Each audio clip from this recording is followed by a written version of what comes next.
Marami po ba kayong mga pangarap sa buhay at hanggang sa ngayon ay hindi nyo pa ito nakakamtan?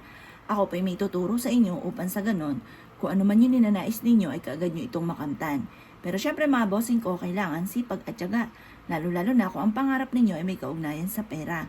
Ganito lamang ang ating gagawin mga bossing. Eto mga bossing ko ang ating bawang. Ang ating bawang mga bossing ko ay hihimayin natin. Gawin nyo nga po pala ito mga bossing ko ng Tuesday or Friday. Or kaya kapag po full moon. Or kaya unang araw or huling araw ng buwan. Kung kayo po ay abala, kahit anong araw nyo siya gawin, basta umaga ng mga bandang alas 7. Kasi mga bossing ko, may mga pagkakataon na sabihin po natin ang mga magagandang araw, pero kayo naman ay abala at hindi ka makakapag-wish ng mula sa inyong pong puso. Alam niyo po ba mga bossing ko, ang isa sa mga pinaka-the best ay ikaw yung makakapag-wish na mula sa puso. Temtim na panalangin. Ngayon pa mga bossing ko, ang gagawin nyo lamang ay ganito. Kumuha po kayo ng bawang.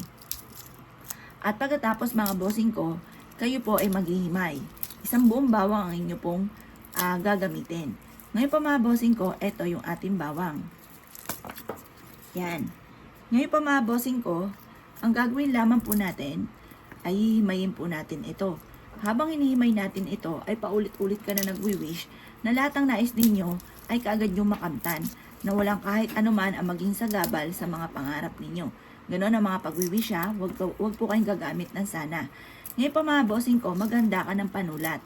Ang panulat yung gagamitin ay kulay pula. Pero kung wala ka talagang panulat at ikaw bibili pa, di kahit ano na lang panulat, kahit lapis ay pwede na po. Ngayon pa mga bossing ko, mas mainam, natatanggalin nyo yung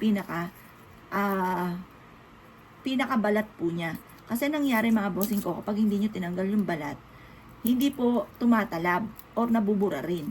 Mas maganda yung talab na talab po, yung inyo pong panulat.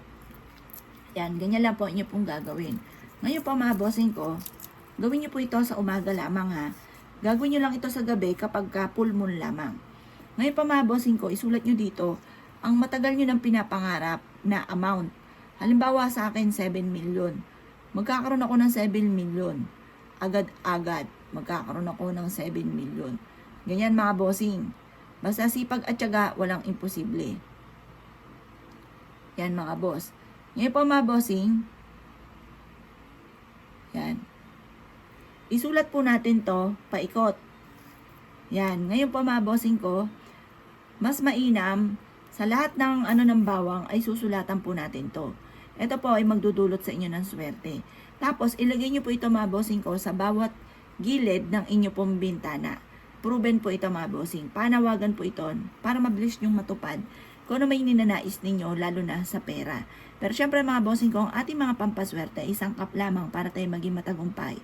Ang numero 1 po dyan ay sipag at tiyaga at pananalig sa mahal na Panginoon. Kaya ako'y kinaniwalat na isyo po itong gawin ay siya mga boss. Good luck po sa inyo po lahat.